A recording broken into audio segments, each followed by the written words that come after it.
আপনি কি pregnancy conceive করতে চান, তার জন্য আপনি রিলেশনেও থাকছেন কিন্তু কিছু সফল হচ্ছে না?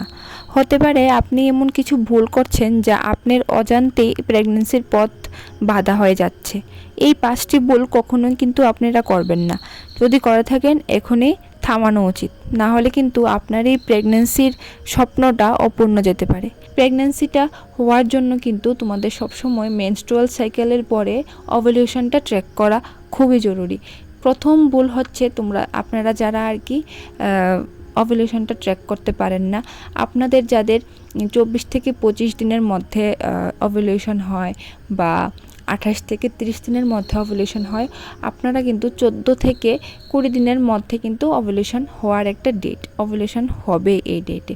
আপনারা কিন্তু ওই সময় কিন্তু আপনারা শরীরের কিছু লক্ষণ দেখি কিন্তু আপনারা বুঝতে পারবেন যে আপনাদের ওভ্যুলেশন হচ্ছে। ওভ্যুলেশন নিয়ে আমি ভিডিও করে রেখেছি, এই ভিডিওতে আর বিস্তারিত বলবো না।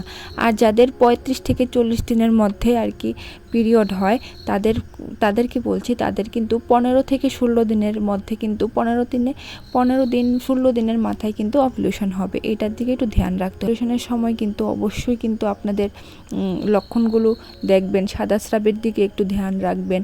আর আপনারা দেখবেন, আপনারা চেষ্টা করবেন leg up the wall position, সহবাসের পরে কিন্তু leg up the wall position করবেন, যেমনটি আপনারা ভিডিওতে দেখতে পাচ্ছেন। এরকম করতে থাকবেন, কারণ এটা করলে কিন্তু আপনাদের এই লেগ আপ দ্য ওয়াল পজিশনে কিন্তু করলে কিন্তু আপনাদের কিন্তু প্রেগন্যান্সি কনসিভ হওয়ার চান্সটা কিন্তু 99% বেড়ে যায়।